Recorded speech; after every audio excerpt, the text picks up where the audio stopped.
გამარჯობა, ვაგრძელებთ ჩვენ მორიგ შეხვედრას, რომელიც საზოგადოებრივი ასამბლეის კონსტიტუციის ჯგუფის ფარგლებში მიმდინარეობს. დღევანდელი თემა იქნება user story. ავირჩიეთ ეს იმისთვის, რომ ამოვიდეთ მოქალაქის პერსპექტივიდან და გავიაროთ ეს ინსტრუმენტი. რა არის user story, რა მიზანი აქვს, როგორ იქნება, ამაზე გვექნება მოკლე პრეზენტაცია. User story არ არის დეტალური აღწერა ტექნიკური დავალების, ის არის ელემენტი, რომელიც ეხმარება პროგრამირებაში ადამიანებს, რათა პროდუქტი იყოს უფრო მეტად ფოკუსირებული მომხმარებელზე. გამოიყენება აქტიურად Agile-ის framework-ში და როგორც პრეზენტაციაში ხედავთ, არის აღწერს საჭიროებას, რომელიც ამოდის კონკრეტული მომხმარებლის პერსპექტივიდან, ვისაც ეს ფუნქციონალი უნდა შეიქმნას და მარტივ სამ კითხვას სცემს პასუხს. ვისთვის ვაკეთებთ, ვინ არის ჩვენი მომხმარებელი, რა სჭირდება მას, ფუნქციონალის აღწერა და რატომ სჭირდება, ანუ რა ღირებულებას ან სარგებლოს მიიღებს ის აი ამ ფუნქციონალისგან.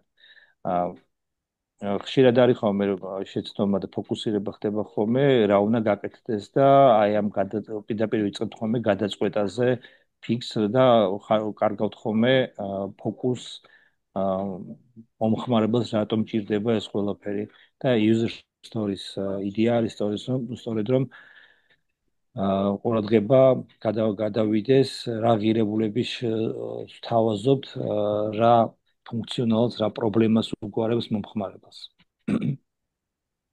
მოკლედ თვითონ შაბლონი user stories არის ეს რომ მე როგორც მომხმარებელი მინდა რაღაცა ფუნქციონალი რათა მივიღო შემდეგი სარგებლები. ანუ ეხლა გავშალოთ, ანუ ეს რაღაც არის მე როგორც აი ჭრილებში როგორც ხედავთ იწერება ვინ ვარ მე აქ ჩვენ ვასახელებთ კონკრეტულ პერსონას ვისთვისაც ამას ვაკეთებთ ეს გვაიძულებს რომ ვიფიქროთ კონკრეტულ მომხმარებელზე წარმოვიდგინოთ კონკრეტული პერსონა განსაზღვროთ ის და აქედან ამოვით აი მაგალითად როგორც ავტორიზირებული მომხმარებელი ჩვენ შემთხვევაში შეიძლება იყოს მაგალითად მე როგორც სოფლის მერი ან მე როგორც ინვესტორი ან მე როგორც კონსალტერი ან მე როგორც მშობელი აი ეს იწერება პირველ ხაზზე მერი არის რომ მეორე როგორც ვთქვით რომ მე მინდა ეს აღწერს უკვე მოქმედებას ამ ფუნქციონალს რის შესაძლებლობას მომხმარებელს სურს კონდეს და როგორც აქ ხედავთ ფოკუსირებული უნდა იყოს მიზანზე და არა ტექნიკურ გადაწყვეტაზე მაგალითად მინდა ჩემი პროფილის სურათის განახლება და არა უბრალოდ მინდა ღილაკი რომელიც გახსნას ბანჯარას ანუ ტექნიკურად ეს როგორ შესრულდება ამაზე კი არ ვლაპარაკობ არამედ ვლაპარაკობ რას მინდა მივაქციო ამით და რატომ მინდა ეს ეს კრიტიკული ნაწილიაო ეს აი როგორც პროდუქტ ოუნერებისთვის ეს არის კრიტიკული ნაწილი ის ხსნის თუ რა ღირებულება ან სარგებლობას იღებს მომხმარებელი ან ამ მოქმედებით და ეს გვაძლევს რომ წარმოვიდგინოთ კარგად გავიზოთ აი მაგალითად რომ მოვიყოთ რათა ჩემმა კოლეგებმა ადვილად მიცნონ ჩატში ანუ თუ იყო იქ რომ მე როგორც ავტორიზებულ მომხმარებელს მე როგორც ავტორიზებულ მომხმარებელს მინდა ჩემი პროფილის სურათის გახსნა რატომ? რათა ჩემმა კოლეგებმა ადვილად მიცნონ ჩატში. აი ხო სული მაგალითი არის როგორც ავტორიზებულ მომხმარებელს მინდა ჩემი პროფილის სურათის გახსნა რათა ჩემმა კოლეგებმა ადვილად მიცნონ ჩატში. ანუ მე როგორც პირობითად სოფლის თუ რა ვიცი ქალაქის მერს მინდა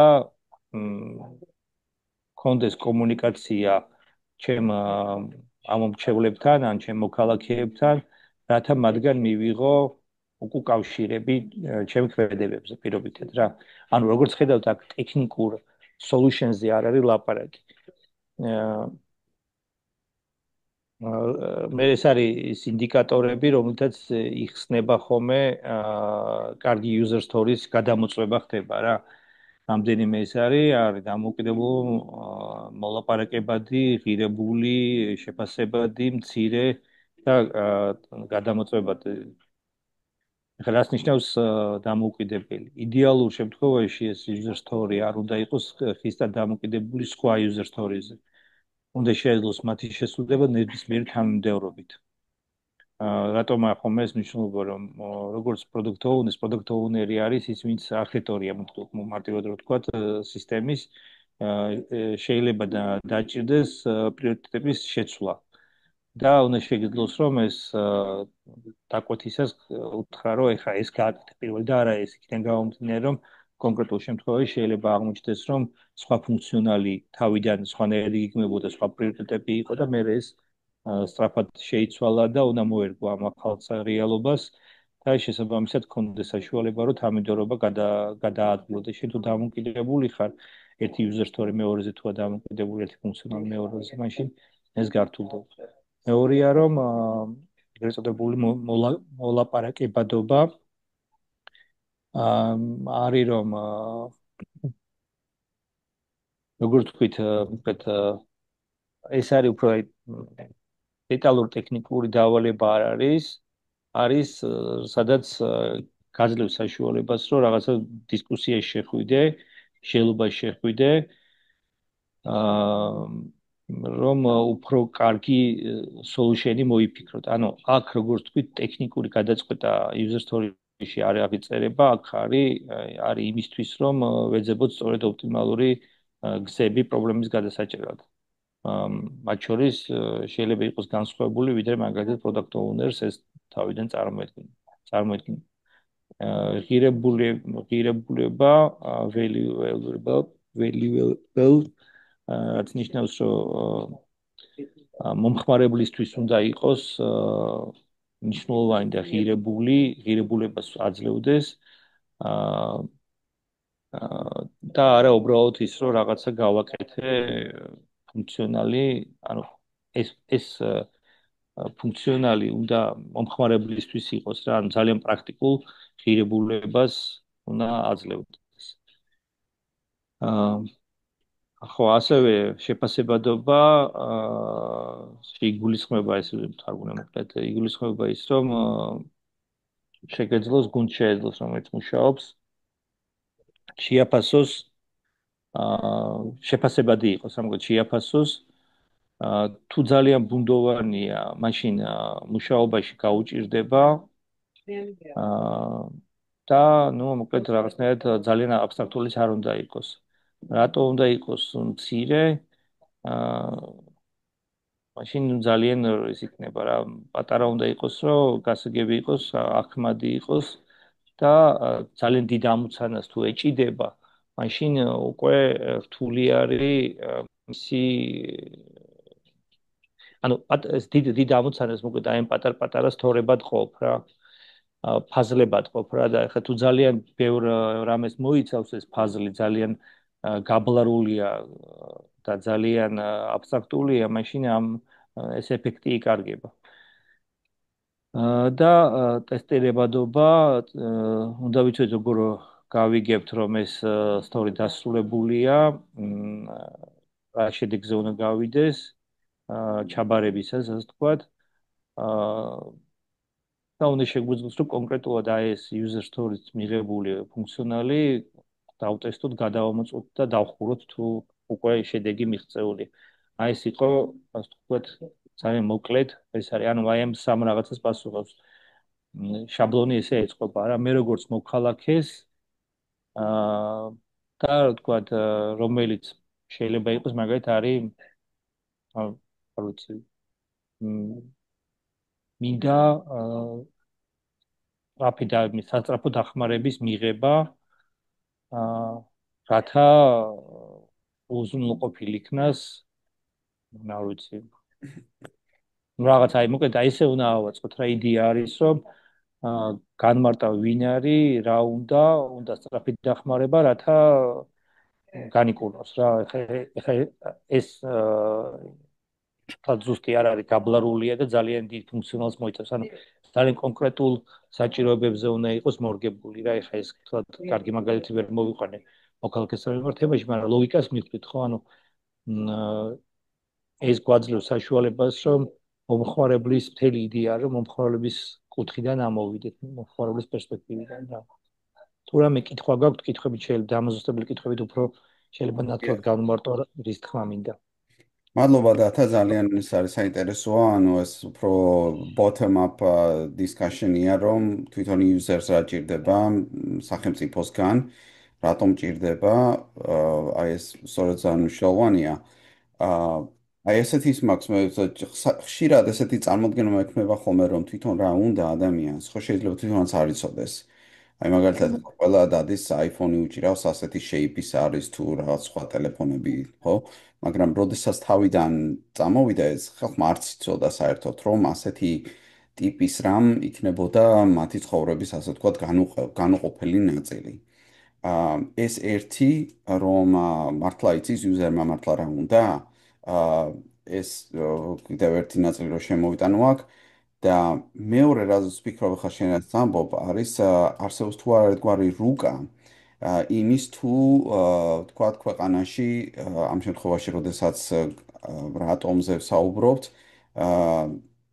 და რაზე და რატომზე ვსაუბრობთ ეს რუკა რომელიც იქნება თქვათ სტანდარტული ან მსგავსი იმისა თუ რა გამოწვევები არსებობს რა უნდა ვის უნდა და რატომ უნდა და ამის მიხედვით რომ შევადგინოთ მოდელი რომელიც რომ ამ სურვილებს ასე ვთქვათ დააკმაყოფილებს და კიდე მაგის მეორე ფასადის ნაწილი ის არის თუ ავტოკრატულ სისტემაში ვის რა უნდა და რატომ უნდა და დემოკრატიულ სისტემაში ვის რატო და რა უნდა და ნუ რა თქმა უნდა ის უნდა გავითვალისწინოთ რომ შეიძლება ვიღაცას უნდოდეს რაღაც კორუფციული ხაზით რაღაც გაკეთება და ამაზეც არ უნდა გქონდეს პასუხი რომ ეს შენ რაც გინდა არ არის ყველასთვის კარგი.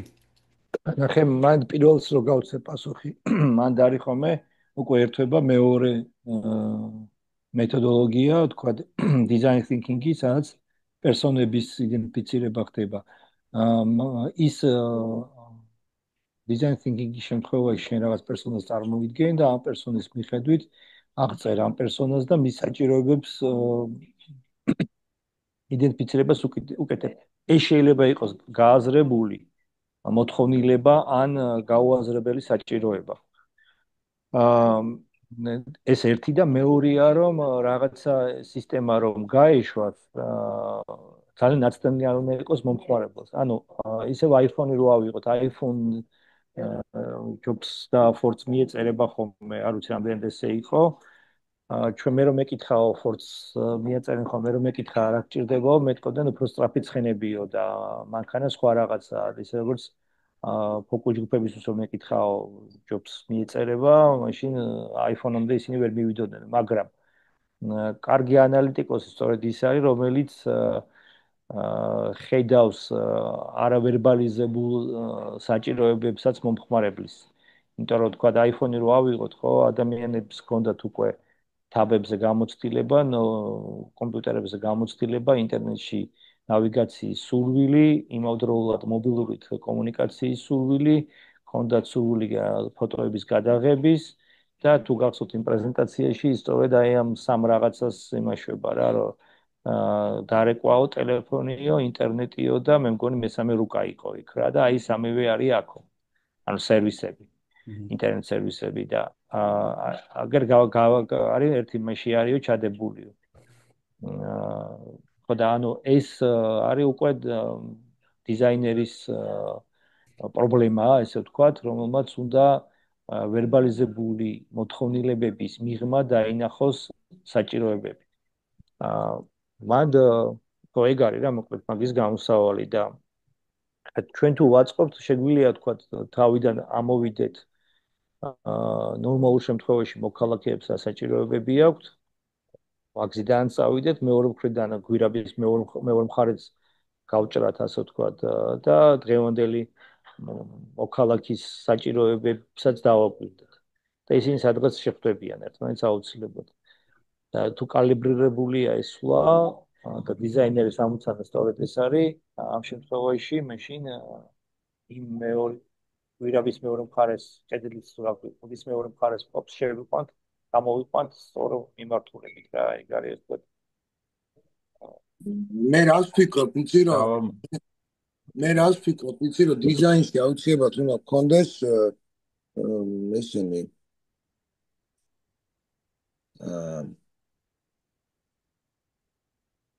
ხო ეს რაღაც ხარამი. ხო, კარგი. შოთა საფრთხელი აწეული. მოკლედ ეს user story და ხო არის, ანუ ასელ შენ კითხვას რო იმოხსნა.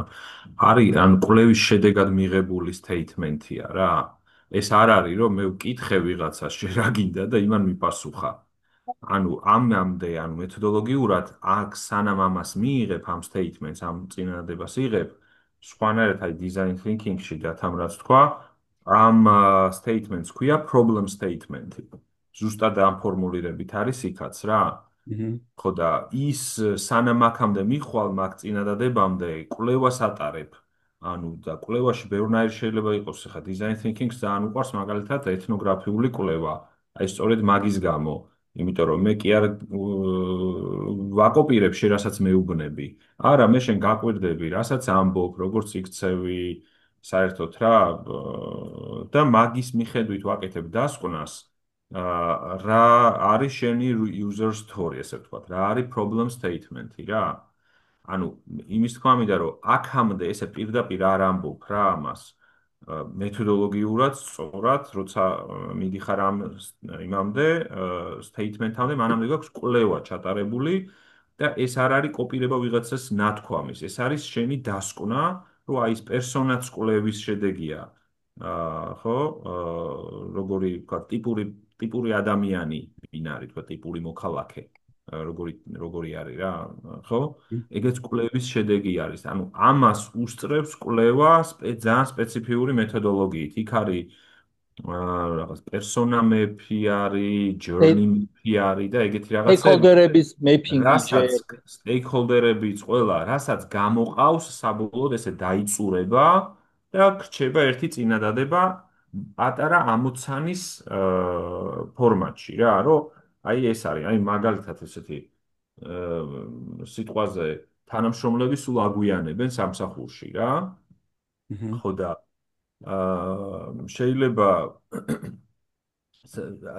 user story საბოლოო ჯამში იყოს, რომ რაღაცა ყავის აპარატი უნდა რა, ტიპს. ყავის აპარატი შეიძლება დაუდგა და იმიტომ რომ აგვიანებენ, იმიტომ რომ მოდიან გზაში რაღაც იქ შედიან, რაღაცა ყავას სვამენ სახში და ისა რა, მაგრამ საბოლოო ჯამში ამოცანად, ხო, აი კონკრეტულად რაც უნდა მე სპრინტში ჩააგდო და უკვე კოდირება დაიწყოს და სწრაფად დასრულდეს, უკვე არის რომ რაღაცა ყავის აპარატი ვიყიდო, მოვიტანო დავდგა აპარატი რაღაცები მიოსქნა და შესაბამისად user story-ში იქნება ეგ რომ ყავის აპარატი გვინდა რაღაც ან ყავა მინდა რომ დავლიო დილაობით ან კაფე მინდა მოუწყო არა გასაგებია უბრალოდ მე მაგრამ თავიდან რომ კითხო რატო აგვიანებ თავიდან რომ კითხო მაგას არ გეტყვის შენ კვლევის მიხედვით მიდიხარ აქამდე ან ამიტომ იმის თქმა მინდა რომ არ ვიცი ეხლა რამდენად სწორი იქნება რომ ჩვენ უბრალოდ ესე ვთქვათ აი gut feeling-ით ავიღოთ და ჩამოვწეროთ user story-ები კვლევის გარეშე ხო და მაგას ვამბობ რომ როგორ შეგვიძლია რომ ეს პრაქტიკაში გადავიტანოთ დღევანდელი რეალობიდან გამომდინარე ჩვეულებრივ იმ აჰა მეთოდოლოგიას უნდა გავხოთ რომელიც ამას აქამდე მიდის რა ანუ ჯერ არის stakeholder-ების უბრალოდ mapping-ი მე ამ stakeholder-ებიდან უკვე თითოეული stakeholder-ის ანალიზი და აი ამ ანალიზის საფუძველზე მივდივართ ამ პერსონებისგან გამომდინარე პერსპექტივიდან ამ user stories გაკეთება. ანუ ძალიან ესე დიდი ეტაპები რომ გამოვყოთ ეს არის რა. ანუ მაგალითად მე რო უყვები ხოლმე ჩვენ იმაში სულ შემომყავს ინვესტორი. ანუ მაგალითად მე როგორც სოფლის მცხოვრებს, მშობელს მინდა რომ ჩემ შვილებს ჰქონდეთ კარგი განათლება. და რათა მათ რაღაც გავითარების საშუალება მიეცეს და არ ჩამბოწმენ. იქ კომპონენტები არიანები, ხო? არის ერთი ის თქვა. მეორე შეიძლება იყოს, რომ მე როგორც დასულ სოფლის მცხოვრებს მინდა მქონდეს ღირსეული ანაზღაურების რაღაცა სამუშაო ადგილი ჩემთან ახლოს და რათა გასაგებია მქონდეს ეს შესაბამისი ნიკო შემოსავალი. გასაგები რომ მე მაინტერესებს ოკეი ახლა ეს ინფორმაცია გვაქვს ძალიან საინტერესოა და ძალიან საჭიროა უბრალოდ რეალობაში ეს კონსტიტუციასთან მიმართებაში როგორ შეგვიძლია გადავიყვანოთ აი მაგალითად ეს რაღაცები მომდის სოფელი რო ავიღოთ მეთქი და გამოვყოთ სტეიქჰოლდერები.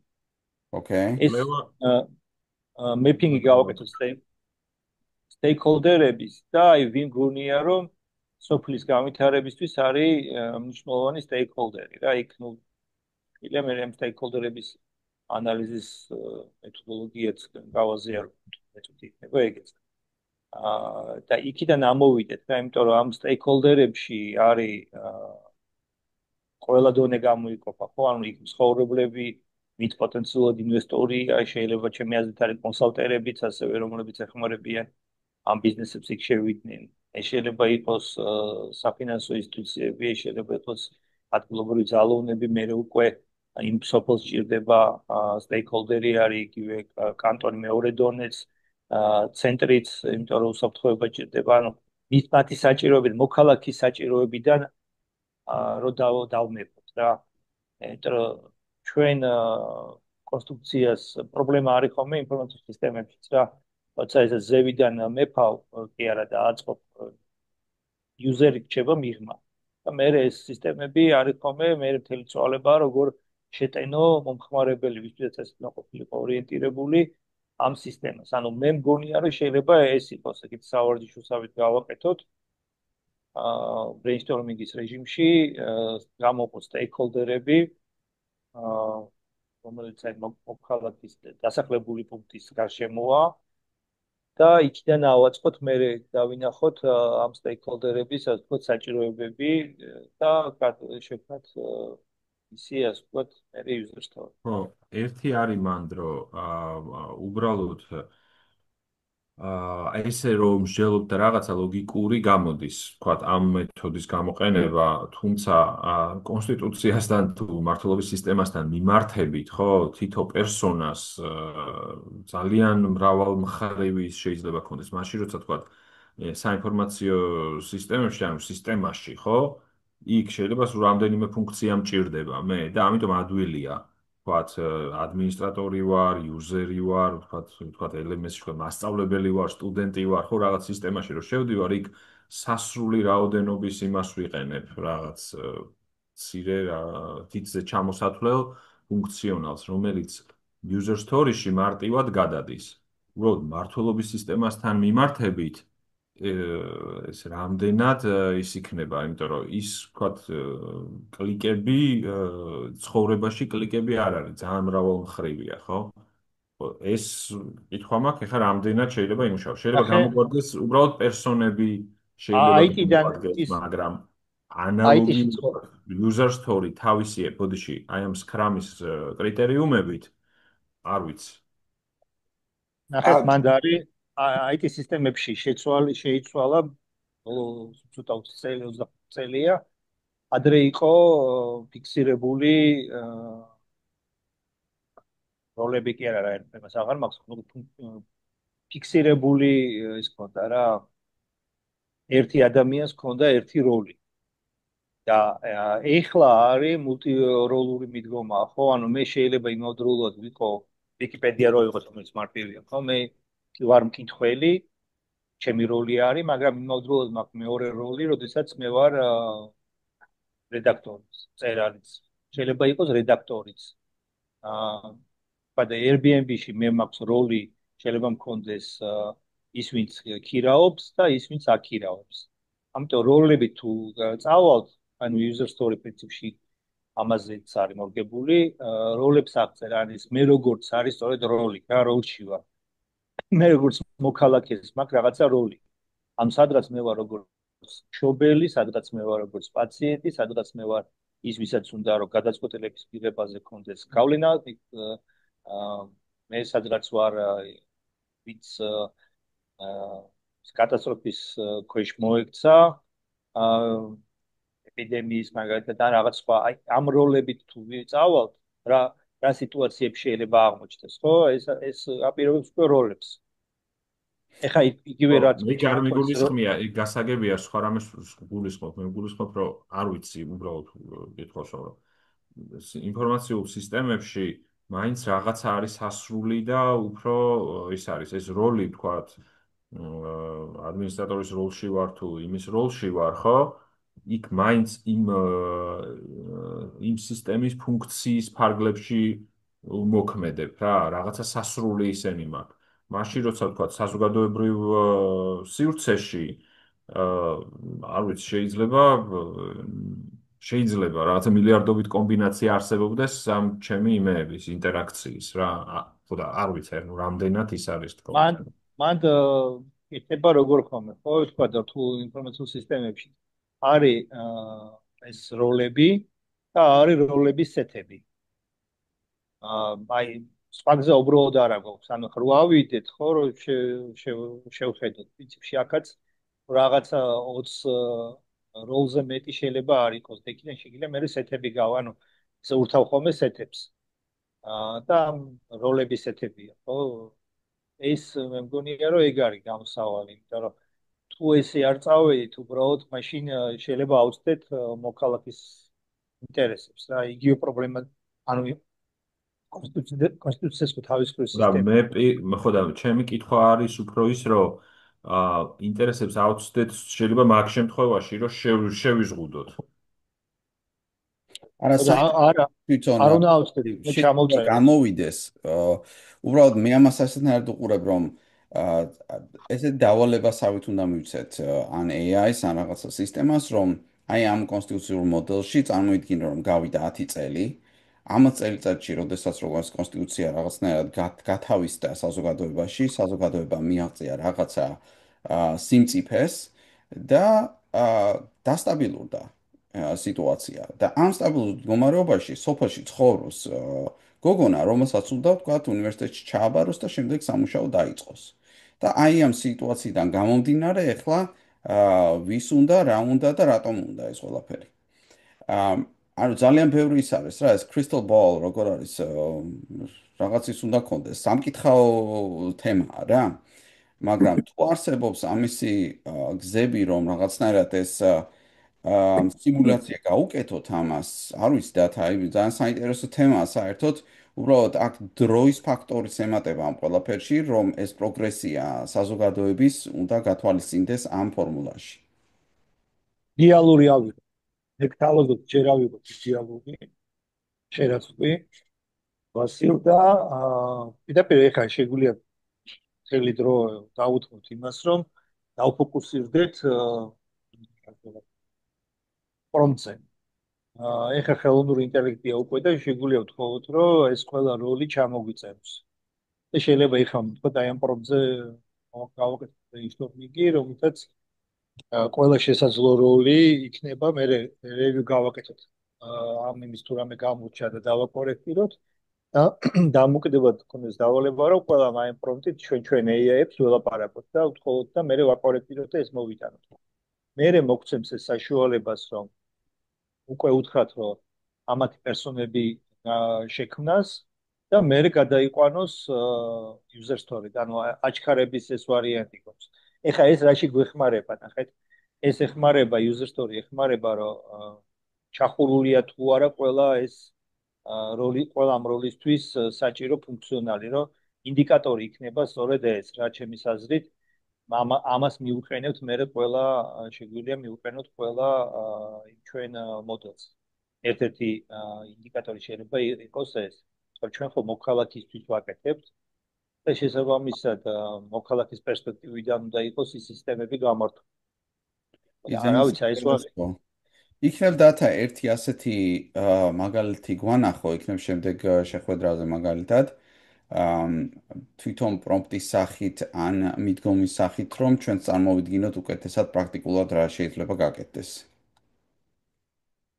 მე გთავაზობთ რომ ეხა ხო არ დავაბრეინსტორმინგოთ ნახევარ საათი აი ეს პრომპტი კი ბატონო.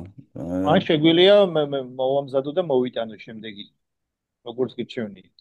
ხო იქნება გვანახო ერთი რაღაც როგორ შეიძლება რომ მიუდგეთ ანუ რამოდენი ვარიანტია კიდე ხელოვნური ინტელექტის ვერსიები და თქვათ შეიძლება აქ სხვადასხვა ხელსაწყო გამოიყენო ამ კუთხით რა ან მისცე მაგალითად არსებული მდგომარეობა იქიდან თუ რაც არის სადაც ჰალუცინაციებს შეამცირებ ან თქვათ მისცე თავისუფლება რომ რაღაც წარმოიდგინოს ეს მეტავერსი სადაც ეს ყველაფერი ხდება და რომელი უფრო სანდოა ამ ორ ვარიანტში ორივე შეგვიძლია დამოუკიდებლად, ანუ ერთი იყოს არსებულ სიტუაციაშიც ვართ და მეორე და მე დავმეჩოთ.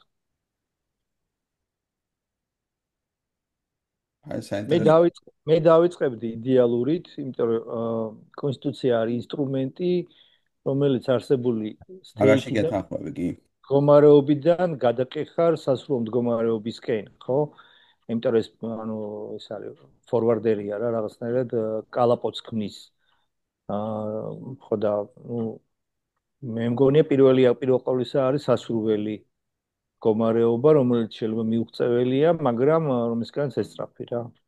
ერთი რაში ცოტა ეჭვმეპარება, რომ ტექნოლოგიები დღეს იმ დონეზე არის თუ არა, რომ ამ პრომპტს გაუძლოს და ისეთი პასუხი მოგცეს, რომელზეც შეიძლება რამე დასკვნა დავამყაროთ. აი მაგაში მეპარება ეჭვი, რომ ეს პრინციპში ახლა შენ რასაც და ჩვენ რასაც მოვთხოვთ სისტემას იქნება სწორედ ეს სიმულაციური სახელმწიფო და აქედან გამომდინარე ის პასუხები, რაზეც ახლა შენ ის შეკითხვებზე პასუხები, რაც ახლა შენ წამოჭერე სამივე. და შეგვიძლია ვცადოთ, უბრალოდ დიდი იმედები ამაზე არ მაქვს, რომ რაიმე ძირფესვიან პასუხებს მოგცემს. მაგრამ მე ერთ რამეს ვისურვებდი, რომ რაღაც ისეთი რიცხობრივი მონაცემებზეც გაიცეს პასუხი, რომ ნუ მოკლედ საიდან ვარ, ვინ ვარ. ანუ რა პოზიციიდან ვლაპარაკობ.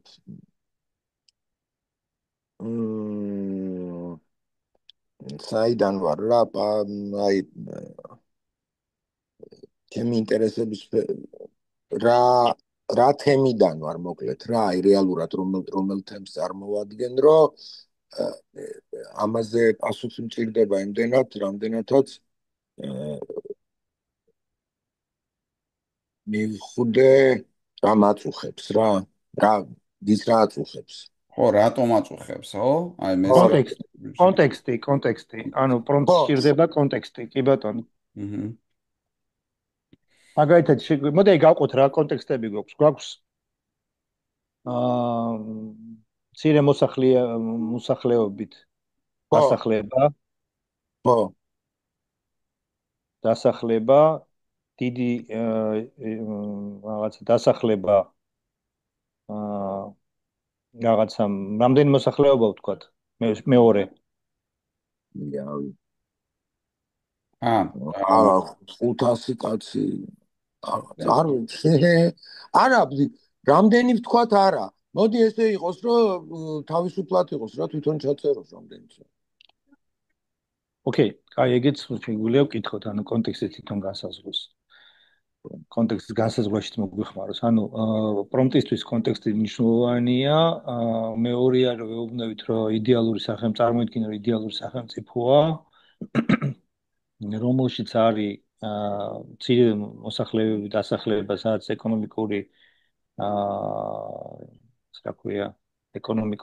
ეკონომიკურად განუვითარებელია, მაგრამ აქვს ბუნებრივი რესურსები. მეორე ვარიანტია, რომ გაქვს რა ბუნებრივი რესურსებია, მოდი.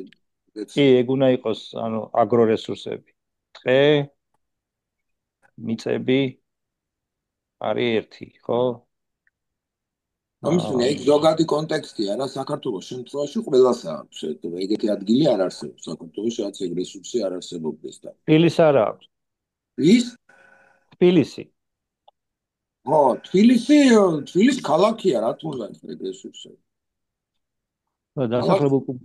დასახლებულ პუნქტებში ვაერთიანებ სოფელსაც და იმასაც, ხო, ანუ ქალაქსაც და არა, თბილისი ქალაქის სხვა ქალაქების აი ბათუმს აქვს აქვს ქალაქის ისიც და აქვს ბათუმს ფოც აქვს რესურსიც.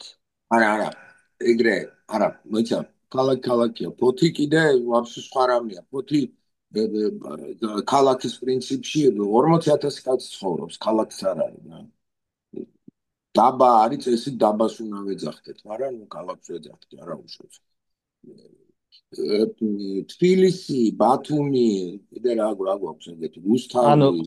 ნახე რა სვამოფანო ქალაქია და ურბანული, მოგრეთ რა, ურბანული სივრცე უნდა იყოს და არაურბანული სივრცე უნდა იყოს. თბილისის შემთხვევაში ცოტა გაგვიჭირდება, იმიტომ რომ ცხენეთსაც თბილისი ქვია და დებილობაა, მაგრამ ნუ რამენაირად უნდა მოვაგვაროთ რა. აი ესე იგი ორ ნაწილად გავა რურალ და ურბანი. ხო, რურალური და ურბანული და რურალს ყველას აქვს. ეგეთი რურალური საქართველოში არ ვიცი, რომ ესეც პოტენციალი არ ქონდა. და ჯერ რა საკეთებ, ესე იგი ამ სამ კითხვას სცემთ პასუხს ახლა მაგალითად? არა, პრომპტისთვის ეხა ბრეინსტორმინგი ვიქრო პრომპტისთვის გამი არ გამოგჩეს. და ოკეი, მომზადე პრომპტს და პრომპტის პასუხებს მოვიტან შემდეგისთვის. ოკეი. რა მაინტერესებს, ჩვენ როდესაც საუბრობთ აი ამ საკითხზე, ამ დასახლებას უნდა რაღაცა თუ ინდივიდს, რომელიც აი ინდივიდს ამ დასახლებაში გასაგებია. მე როგორც მცხოვრები პირობითად რაღაცა კონტექსტი უნდა მივცე. მაგრამ რაიონში სადღაც მინდა ხო, რაღაც კონტექსტს ვაძლევ, რომელიც არის ცენტრალური გზიდან მოწყვეტილი, ეს არის სხვა. მეორეა, რომელიც არის შეიძლება რურალი იყოს, მაგრამ ცენტრალურ გზაზე არის და იქ უკვე სხვა მომენტები ჩდება. შეიძლება არ ჩდება, არ ვიცი, შეიძლება აღმოჩნდეს რომ ერთ და იგივე მსგავსი იყოს, მაგრამ თეორიულად შეიძლება იყოს რაღაცა ეგეც ცენტრალურ გზასთან სიახლოვე გზასთან და იმასთან ცენტრალურ ქალაქთან სიახლოვე. და შემდეგ რა პრობლემაა ახლა მე რასაც უყურებ ამას, რომ ის თუ როგორი ქვეყანაა იდეალური, როგორც შენ ამბობ, ხო? ანუ სტაბილური ქვეყანაა, ხო? ასე თუ ისე, მაგრამ არა მდიდარი. და აქვს რაღაცა ტიპის კონსტიტუციის მოდელი, ხო? შეგვიძლია რომელიღაცა ჩავსვათ ამ სიმულაციაში. მაგრამ მთელი რიგი კანონმდებლობები არსებობს, ისევე როგორც მათი აღსრულების ხარისხი და ასე შემდეგ, რომელიც რომ აი ამ გარემოზე გავლენას ახდენს და ამ ფორმულაში ისე არ გამოვიდეს, რომ ბევრი x-ი და y-ი კონდეს და ამოუხსნადი გახდეს. ანუ სწორი შენიშვნა, ანუ ჩვენ ვლაპარაკობთ ახლა ამ შემთხვევაში გამოდის არა მარტო ჩარჩოზე, კონსტრუქციაზე, არამედ სერვისებზეც. მაგრამ ნუ შეგვიძლია რომ მე ვთქვათ, რომ აი ეს კონსტრუქციის ნაწილია და ეს არის ნაწილი იმის, რა ქვია, სერვისების რა უკვე შიდა დიზაინის, როგორ არის დინა მოწყობილი. შეიძლება ეს დავიდეთ, ანუ მთლიანად დავინახო და გამოვშინოთ, ანუ გავმიჯნოთ. მეორე ვარიანტია შეიძლება ფოკუსი იყოს ჩემი როგორც ჩემი სუვერენიტეტის რეალიზაციისთვის, ჩემი კეთილდღეობისთვის, ჩემი იმისთვის რა მჭირდება. ანუ ფოკუსი ამაზე იყოს რა, თქვა, მაგრამ კეთილდღეობისთვის მე ის სერვისებით მჭირდება. ეხლა ამის მაგალითი არის გერმანიაში არაუშავ დემოკრატია ცუდად არ მუშაობს, რბილად რო ვთქვათ. მაგრამ ეხლა პოსტის პრობლემა აქვს რა, კანონის მიხედვით თუ კონსტიტუციის მიხედვით ყველა დასახლებულ პუნქტში უნდა იყოს ერთი პოსტის ისა წერტილი და 160 ეგეთი წერტილი აქვს, სადაც პოსტა არ არის. იმიტომ რომ პოსტა იყო დააუთსორსებული მაღაზიებში და მაღაზიები თუ დაიკეტა იქ, ეს დესკი, პოსტის დესკი გაუქმდა, იმიტომ რომ ისინი იყვნენ ხოლმე პროვაიდერები. და ეხლა ავტომატიზირებული მას აკეთებენ აპარატებს იქ დგავენ. მაგრამ პრობლემა არის იმებისთვის, მოხუცებისთვის, იმათვის, ვისაც შეიძლება სიმაღლე არ ყოფნის, ან ვერ ხედავს, ან არ ესმის, მოდი რაღაც სპეციალური საჭიროებების ადამიანებისთვის რა და მოკლედ ეგ უკვე სერვისია, ეგ არ არის კონსტიტუციის ნაწილი, ხო ამაში გეთანხმები. მაგრამ რაღაცნაირად მე უბრალოდ მე მგონი თანხმდებით იმაზე, რომ მოქალაქიდან რომ ამოვიდეთ, ეგ ფოკუსი არ დაგვეკარგოს და ამიტომ შემოვიტანე ეს და ნახოთ აბა რა საჩვენებს, როგორ იქნება დაველოდოთ, მოკლედ რას მოგცემს. შეიძლება მართლაც ძალიან დაუძლეველი იყოს, იმდენ დიდი ინფორმაცია იყოს, რომ ვერ დავამუშავოთ, მაგრამ რავი შეგვიძლია მე დაალაგებაში ვთხოვოთ, რომ აი აქედან ეხა გამოყავი ის რაც ფიქრობ, რომ კონსტიტუციის ნაწილი, როგორც კონსტრუქციის ნაწილი უნდა იყოს და გამიჩნდეს სერვისებისგან. Data იქნება ესეთი რაღაც ნახო შემდეგისთვის და ნახოთ რა რეზულტატს მივიღებთ, რომ თვითონ ინტელექტს რო ვკითხოთ, რომ აი ამის მიღწევა მინდა ქვევიდან ზევით, აი ასეთი მოდელის, რომელიც მან ალბათ უკვე იცის რა მოდელზეა საუბარი და თუ იმ შემთხვევაში რომ კონსტიტუციური მოდელი ჩავდოთ, მოგცემთ დეტალებს იმის შესახებ თუ რა ქვეყანაშია, თუნდაც საქართველოს რომ მიუთითოთ ეს ამოცანა მოხსნადი იქნება თუ არა და რამდენად რა ალბათობა იმის, რომ ეს ინფორმაცია გამოყენებადი გახდეს. შეიძლება იმანვე გვიპასუხოს იმ შეკითხვაზე, რასაც ჩვენ მასე გვაქვს, ასე ვთქვათ, ეჭვები. ანუ წინასწარ მზა კონსტრუქციის მიცემა არ მინდა. იმიტომ რომ ეგ ბაიას იმას გაშექმნის, რა ქვია, წინასწარ განწყობას შეუქმნის და უბრალოდ აღუწერ წარმოიდგინე იდეალური სახელმწიფო, სადაც მოქალაქეთა უფლებები დაცულია, სადაც მოქალაქეების აქვთ პროცესების ყველა დონეზე აქვთ საშუალება საკუთარი სუვერენიტეტის განხორციელების ეს გავიგე, ხო, მაგრამ მე პირიქით ვამბობდი, რომ მაგრამ ის ფონა მისცე, ხო, რომ შევეკითხოთ პირიქით იქით, რომ აი ესეთი ინფორმაცია რომ მოგცე, რაიმე სანდო პასუხ უნდა ველოდო შენგან? თუ იმდენად რთულია ეს შეკითხვა, რომელსაც თუ შენ ალბათ პასუხს ვერ გასცემ. ანუ ესეც შეიძლება დაუსვათ.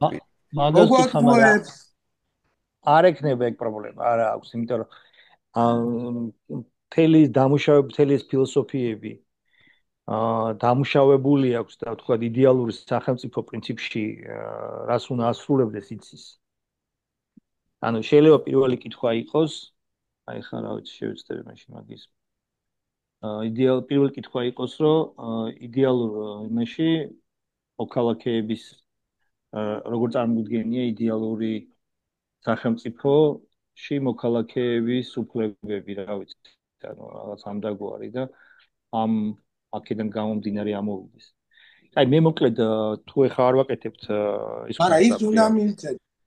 დათო, ჩემს აზრით უნდა მივცეთ რა, როცა საქართველოს ველაპარაკებთ, უნდა მივცეთ ასე თუ ისე ის მაინც უნდა მივცეთ, აი დღეს რაიონული დაყოფა რაღაცა ეგ მაინც უნდა მივცეთ. შეიძლება ის არ უთხრათ რომ აფხაზეთი გამოგვეყო და ის რაღაცა. რუსეთმა ოკუპაცია მოახდინა, თუმცა გაიგებს ისედაც. დაუმალოთ. ხო, მაგრამ ეს რას გვაძლევს? ეგ იმას გვაძლევს. დღევანდელი ჩვენ იდეალურ მოდელზე თუ ლაპარაკობთ. იდეალურ მოდელზე თუ ლაპარაკობთ, იდეალურ მოდელში შეიძლება იყოს ის, რომ საქართველოში მოსახლეობა უნდა იყოს 7 მილიონი და 3.5-ია. მიუხედავად ამისა, ახლა იდეალურ სიტუაციაში 3.5 ყავს 7 თუ 150.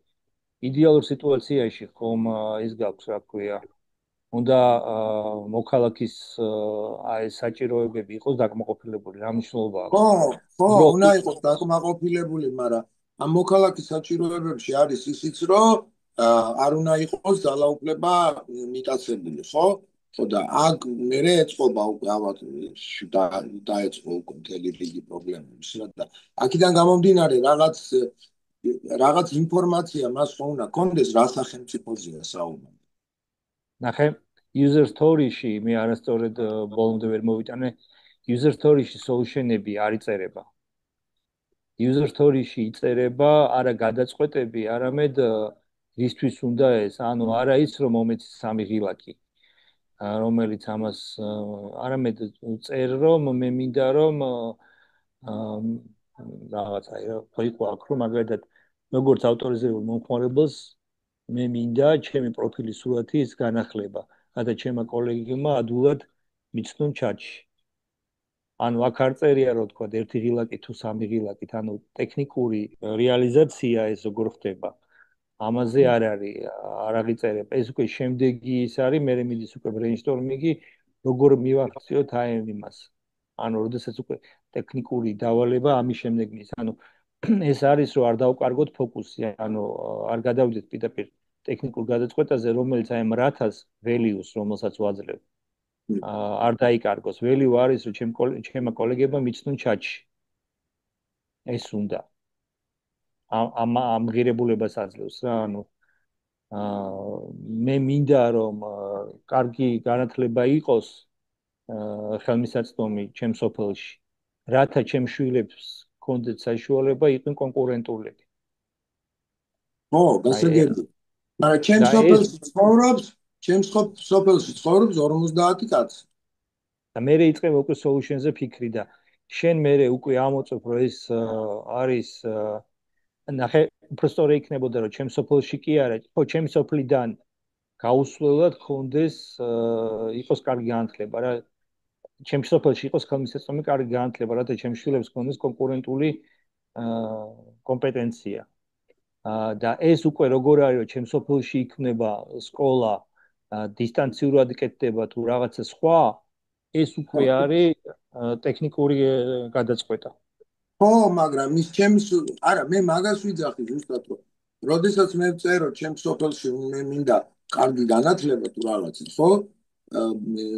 ეს ჩემს სოფელი რომ ჩემს სოფელში რომ ან 50 კაცი ცხოვრობს, ან 5 ან 2000 კაცი, ну სხვადასხვა გადაწყვეტაა რა თქმა უნდა, ხო? ჯერ გადაწყვეტაზე არ მივდივართ, მაგას ვამბობ. ეს არის ინსტრუმენტი, რომლითაც მე ვალიდაციას ვაკეთებთ ის ჩვენი solution-ების ოფციები. ანუ ამის შემდეგი ნაბიჯი არის უკვე solution-ები. როგორ ვაღწევა ამას? შეხედეთ ეკრანი თუ ჩანს ეს მივეცი პრომპტი უკვე და გაგიზიარებთ. იცი რა, ვერ ვთიშავ ჩემი, ამას გავთიშავ ჩემი. ამოდი. აბა ეხლა გავუშვი. ჩანს შავი ეკრანი? ჯერ არა. ჩემთან არ ჩანს პოსტკოში. მოიცა ჩემთან ჩანდა. მოიცა თავიდან გავაუშვებ და ნახოთ. ავანახეთ. ო, ჩანს. Okay. იტვირთება კი. ანუ კითხე რომ if I give you information about a small country with new constitution, ახალ კონსტიტუციას მოგცემო, პატარა so that will evolve into a stable democracy over 10 years, ანუ 10 წელიწადში გახდება სტაბილური დემოკრატია ამ კონსტიტუციაზე დაყრდნობით, and ask you how people's who, what, why are addressed in user story, would you be able to predict how citizens' needs will come to life? ანუ და თუ გეტყვი რომ ვინ რა და რატომ I am user story-დან გამომდინარე შეგიძლია თუ არა რომ განვისაზრო, ანუ წინასწარ განვისაზრო თუ მოქალაქეების ანუ მიცხოვრობს იქ მათი საჭიროებები როგორ იქნება დაკმაყოფილებული. და მეუბნება რომ კიო შემიძლია ამის გაკეთებაო და როგორც ჩანს ეს მოდელი ეს კონცეფცია ესმის საერთოდ რაზეა საუბარი და მე ხსნის თუ როგორ გააკეთებს ამ output-ის გენერაციას. Right? For example, a farmer in a ჯერ უნდა მივცეთ თხოვოთ რომ როლები განსაზღვროს და მე თითოეული როლისთვის განსაზღვროს უკვე ისინი ძირითადი როლები გამოყოს და მე უკვე თითოეულისთვის განსაზღვროს user story. კი, ხო და როგორც ჩანს, აი ამ რამოდენიმე სცენარი ჩამოწერა აქ, რომ კი, მოკლედ ისინი გააკეთა, ანუ რამდენიმე ის გააკეთა, ხო? ხო, როგორ მიუდგება კონცეფციას, ასე რომ შესაძლებელია როგორც ეტყვა მართალი ხარ, ერთი არის ახალგაზრდა ჟურნალისტის იდეა და მეორე არის რურალური ფერმერი. და როგორ როგორ განვითარდება. შეგვიძლია ესენი ასე ვთქვათ ვაჭამოთ ეს ინფორმაციები, სხვადასხვა მოდელი ამის და ვნახოთ რას გვიპასუხებს. Okay, let's do it. ხო, ანუ აქ პირველი კითხვა არის, რომ განსაზღვრე, აი თუნდაც ახლა რო ჩაუწერო, მაგალითად უცბად, რომ უთხრა, რომ განმისაზღვრე იდეალურ სახელმწიფოში, ამ სახელმწიფოს განვითარების პერსპექტივიდან რა ძირითადი როლები შეიძლება გამოყოთ. მოქალაქის რა ძირითადი როლები შეიძლება გამოყოთ.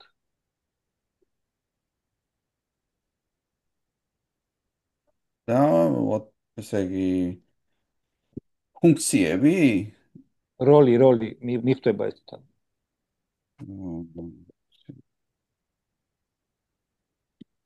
როლი ინგლისურად როგორ ჩავწერო ახლა what main roles of იმის რაღაც citizens.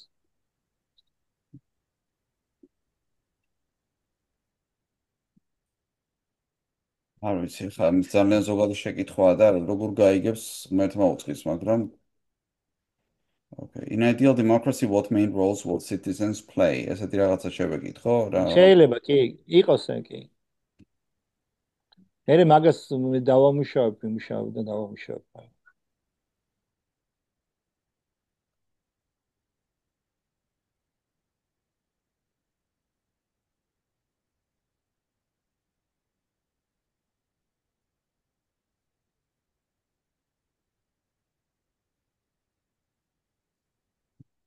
Voting, being informed, direct engagement, community and civil society, role of oversight, holding leaders accountable, demanding transparency, exercising rights, upholding process, respecting the rule of law, servicing the public. ესეთი ზოგადი რაღაცები მოგვს არა აქ. აი მაგას ჯემს გავაკეთებ. Okay. ეცე ნახე ვასილ, შედი მარცხნივ, ზედა მკუთხეში შედი მარცხნივ. აქა? დააკლიკე მაგას. ხო, დააკლიკე. აქ ჩემი ისინია ჩამოწერილი. რა ის? მანდ ჯემი შეგიძლია გააკეთო, კასტომიზირებული ჯემი. ეგ არის, რომელსაც აძლევ ხო, აი მაგრამ ეგეც ჰალუცინაციებს ეგეც აკეთებს და ეგ არის კი, მაგრამ ბევრად ის არის ხოლმე, ანუ მანდ ხეთ ცალკე ჯემს გავაკეთებ product owner-ის და კონსტიტუციონალისტის ერთდროულად და კონსტიტუციონალისტს მაქვს, მაგრამ ეხა კომბინირებული იმას გავაკეთებ ჯემს და მაგის მიხედვით ავაწყებ. ძალიან კარგი, შემდეგზე შეგიძლია რაღაც გითხრა რა პასუხებს გაგვაძლევს ეგ ინფორმაცია. ასევე შემდეგზე მე მინდა წარმოგიდგინოთ აი ეს ადრე ხო წარმოადგინეთ ჩემი მოდელი და ცოტა განმოვითარე ეს და არის რაღაცა სისტემები უკვე გამოცდილი, რომელიც რომ მუშაობს პარტიული ზეგავლენის გასცენ ნეიტრალებლად, რომ დეცენტრალიზაცია მოხდეს პრინციპში პარტიის არა ისეთი მკაცრი კუთხით, როგორც სხვა მოდელში წარმოვადგინე მე, როგორც იყო ნაციონალური პარტიების აკრძალვა და მარტო დეცენტრალიზებული პარტიების არსებობა, არამედ ეს უშვებს ორივეს, მაგრამ ფინანსურ ბერკეტს ანაწილებს მხოლოდ პერიფერიაზე და შემიძლია ეს მოდელი წარმოვადგინოთ თუ დრო გვექნება.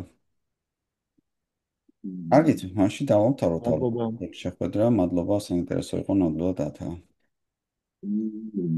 კარგით, აბა კარგაცოსო. მოგით. მადლობა.